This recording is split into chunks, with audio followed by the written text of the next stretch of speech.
குழந்தைகளே, எல்லாரும் நல்லா இருக்கீங்களா? நம்ம தொடர்ந்து யானை மற்றும் எலியோட சாகசத்தை பார்க்கறதுக்கு காட்டுக்குள்ளே போகலாம் வாங்க. மூங்கில் காடு. ஒரு நல்ல காலை பொழுதுல கஜேந்திரனும் மின்னியும் இதுவரைக்கும் போகாத ஒரு பகுதிக்கு, அதுவும் மர்மமான பகுதிக்கு போகலான்னு திட்டம் போட்டாங்க. அந்த பகுதி தான் மூங்கில் காடு. இது வரைக்கும் யாரும் பெருசாக அங்கே போனது கிடையாது. சரி, அப்படி என்னதான் இருக்கு உள்ளே போய் பார்க்கலாம் அப்படின்னு சொல்லிட்டு கஜேந்திரனும் மின்னியும் உள்ளே போகிறாங்க. உள்ளே போன உடனே வானத்தை தொடுற அளவுக்கு மூங்கில் மரங்கள் வளர்ந்திருந்ததை பார்த்து ரொம்ப பிரமிப்பாக இருந்தது இவங்களுக்கு. அந்த மூங்கில் உரசுற சத்தமும் எங்கிருந்தோ கேட்குற பறவைகளோட சத்தமும் மின்னி கூர்ந்து கவனிச்சா. அதே போல் அந்த மூங்கில் காட்டோட குளிர்ச்சியை கஜேந்திரன் ரொம்ப அனுபவிச்சான். இப்படியே இதை ரசிச்சுக்கிட்டே மூங்கில் காட்டுக்கு நடுவில் போயிட்டாங்க ரெண்டு பேரும். சரி, நம்மளோட காட்டுக்கு போகலான்னு நினச்சா அவங்களுக்கு வழி தெரியல. எங்கே திரும்பினாலும் ஒரே மூங்கில் காடாக இருக்குது. மின்னி மூங்கில் மரத்தில் ஏறி ரொம்ப ஹைட்லேருந்து எங்கேயாவது தனக்கு பழக்கப்பட்ட இடம் தெரியுதா அப்படின்னு கவனிச்சா. ஆனால் எங்கே பார்த்தாலும் ஒரே மூங்கில் காடாக இருந்தது. ஆனால் இதுக்காக அவங்க பயப்படல. கண்டிப்பாக எப்படியும் வழி கண்டுபிடிச்சி போயிடலாம் அப்படின்ற தைரியம் அவங்கள்ட்ட இருந்தது. சூரியன் மறையிற திசையை வச்சு போகலாம் அப்படின்னு சொல்லி கஜேந்திரன் சொன்னான். அதே போல் தன்னோட செவித்திறனால் தனக்கு பழக்கப்பட்ட குரல்கள் வருதா அப்படின்னு பார்த்துக்கிட்டே போகலாம் அப்படின்னு மின்னி சொன்னான். கொஞ்சம் கொஞ்சமாக இவங்க காடை தேடிக்கிட்டு வரும்போது பல அதிசயமான ஆச்சரியமூட்டக்கூடிய பல விஷயங்களை இவங்க பார்த்தாங்க. வழியில் ஒரு சின்ன குளத்தில் நீர்நாய்கள் தன்னோட குடும்பத்தோட மகிழ்ச்சியாக விளையாடுறத பார்த்தாங்க. அதே போல் சில பாண்டாக்கள் வெட்கப்பட்டு நிற்கிறதையும் பார்த்தாங்க. இதெல்லாம் அவங்களுக்கு ரொம்ப ஆச்சரியமாக இருந்தது. இப்படியே வரும்போது தனக்கு பழக்கமான காட்டுப்பகுதி வந்துருச்சு அப்படின்றத உணர்ந்தாங்க. என்னதான் ஒரு புது இடத்தை போய் எக்ஸ்ப்ளோர் பண்ணணும் அப்படின்ட்டு உள்ளே போய் அதை எக்ஸ்ப்ளோர் பண்ணாலும் தனக்கு பழக்கமான இடம் வந்த உடனே அவங்களுக்கு ரொம்ப மகிழ்ச்சியாக இருந்தது. மூங்கில் காட்டில் அவங்க பார்த்த விஷயங்களையும் அங்கே கிடைச்ச அனுபவத்தையும் ரெண்டு பேரும் பேசிக்கிட்டு காடு நோக்கி திரும்பினாங்க.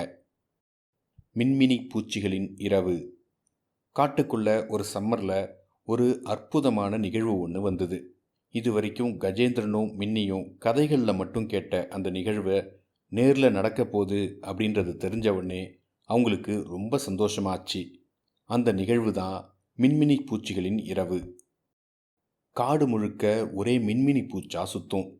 இன்னைக்கு முழுக்க தூங்காமல் அந்த மின்மினி பூச்சிகளோட இரவை பார்த்து ரசிக்கணும் அப்படின்னு முடிவு பண்ணாங்க. இரவும் வந்தது. கொஞ்சம் கொஞ்சமாக மின்மினி பூச்சிகளோட ஒளி அங்கங்கே தெரிய ஆரம்பிச்சுது. கொஞ்சம் கொஞ்சமாக ஆரம்பித்த அந்த ஒளி ஆயிரக்கணக்கில் மின்மினி பூச்சிகள் மென்மையான நடன விளக்குகளால் காடு முழுக்கும் ஒளிர ஆரம்பிச்சுது. வானத்திலேருந்து நட்சத்திரங்கள்லாம் காட்டுக்குள்ளே வந்து டான்ஸ் ஆடுற மாதிரி இருந்தது கஜேந்திரனுக்கும் மின்னிக்கும். அதை பார்த்து அந்த அழகில் அவங்க மயங்கி போயிருந்தாங்க. அந்த மின்மினி பூச்சிகளை விளையாட்டா மின்னி துரத்தி விளையாண்டா. இதை பார்த்துக்கிட்டே அவங்க காட்டுக்குள்ளே உள்ளே போகும்போது அங்கே ஒரு நதி தெரிஞ்சுது. அந்த நதி பக்கத்தில் மின்மினி பூச்சிகள் நடனம் ஆடுறதும் அதோட பிரதிபலிப்பு நதியில் தெரியறதும் பார்க்கவே ரொம்ப அழகாக இருந்தது. கஜேந்திரனும் மின்னியும் தங்களை சுற்றி இருக்கிற அந்த அழகை ரசிச்சுக்கிட்டே கதை பேசிக்கிட்டு இருந்தாங்க. இரவு கொஞ்சம் கொஞ்சமாக முடிய தொடங்க மின்மினி பூச்சிகளும் குறைய ஆரம்பிச்சுது. கஜேந்திரனும் மின்னியும் தாம் பார்த்த இந்த அதிசய நிகழ்வை பற்றி பேசிக்கிட்டே அடுத்த வருஷமும் இதை நம்ம பார்க்கணும் அப்படின்னு முடிவு பண்ணி நடக்க ஆரம்பித்தாங்க. எதிரொலிக்கும் குகை. இந்த காட்டில் பல மர்மமான விஷயங்கள் இருக்குது அப்படின்றத மின்னியும் கஜேந்திரனும் கேள்விப்பட்டிருக்காங்க. இது வரைக்கும் அவங்க போகாத ஒரு குகை அங்கே இருக்குது அப்படின்னு தெரிஞ்சுக்கிட்டு அந்த குகைக்கு போகலாம் அப்படின்னு முடிவு பண்ணுறாங்க. ரெண்டு பேரும் அந்த எக்கோ அடிக்கிற எதிரொலி குகையை நோக்கி போகிறாங்க. போகிற வழியில் அங்கே குகை இருக்குது அப்படின்றதுக்கு அடையாளமாக பல சிலைகள் இருக்குது. கிட்ட போயிட்டு அந்த குகையோட வாசலில் பார்க்குறாங்க. சுற்றி மலைகள் இருக்குது, நடுவில் ஒரு பெரிய குகை இருக்குது. அதை பார்த்த உடனே அவங்களுக்கு பிரமிப்பாக இருக்குது. வியந்து போய் பார்த்துக்கிட்டு நிற்கிறாங்க. குகை உள்ளே போனதுக்கப்புறம் அந்த குகையோட சுவரில் நிறைய ஓவியங்களும் சிற்பங்களும் செதுக்கப்பட்டு ரொம்ப அழகாக இருந்தது. அதே போல் வனவிலங்குகளோட புராணங்கள் இதெல்லாம் அதில் வரைஞ்சி வச்சுருந்தாங்க. அங்கே இருந்த சிற்பங்களை எல்லாம் கஜேந்திரன் ரொம்ப ஆர்வத்தோடு பார்த்து கண்டுகளிச்சான். தாம் பேசுறது எதிரொலிக்குது அப்படின்றத ரசித்து மின்னி சந்தோஷமாக அங்கேயும் இங்கேயும் குதிச்சுக்கிட்டு இருந்தா. அங்கே தெள்ளத் தெளிவான ஸ்படிகமும் அதுக்கு பக்கத்தில் தெளிந்த தண்ணியும் இருக்கிறத பார்த்தாங்க. அவங்களுக்கு ரொம்ப ஆச்சரியமாக இருந்தது. அது மட்டும் இல்லை, அவங்க ரொம்ப சீக்ரெட் மாதிரி பேசுகிற விஷயம் கூட பல மடங்கு சத்தத்தோட எதிரொலிச்சுது. இதெல்லாம் அவங்களுக்கு ரொம்ப ஆச்சரியமாக இருந்தது. அன்னைக்கு நாள் முடிகிற வரைக்கும் அந்த குகையை பயங்கரமாக எக்ஸ்ப்ளோர் பண்ணி எல்லாத்தையும் ரசித்தாங்க. அதுக்கப்புறம் காட்டுக்கு வந்து அங்கே பார்த்த விஷயங்கள் எல்லாத்தையும் மற்ற அனிமல்ஸ்கிட்ட சொல்லி ரொம்ப சந்தோஷப்பட்டாங்க.